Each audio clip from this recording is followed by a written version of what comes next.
Good morning. Good morning. Ay, naghanda ako ng almusal. Kain ka wow. muna.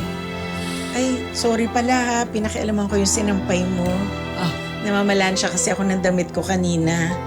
Dinamay ko na yung damit mo. Nakikita ko kasi araw-araw kang pumapasok. Gusot yung damit mo.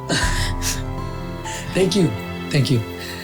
Alam mo, ganito pala yung pakiramdam na may nag-aalaga at nag-aasikaso sa akin. Na kahit minsan, hindi ko naranasan sa sarili kong magulang. Ako nga dapat magpasalamat. Dati, puro 3-in-1 lang yung kape ko. Pero magmula nung tumira ka dito, nakatikim ako ng iba-ibang klaseng kape.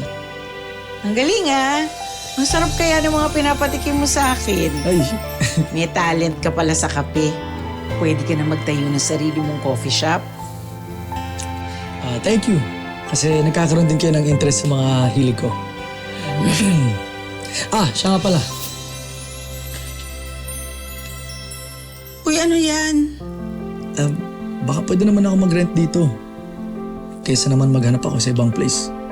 Dito, masaya ako kasi may nag-aasikaso sa akin. Okay naman sa akin yun. Kain ka na. Sige. Tara, kain tayo. Sige, ikaw na. Sure ka? Sige. Hoy! Ay! Sira pa pala yun. Ikaw, kuha lang ako ng tuwalya.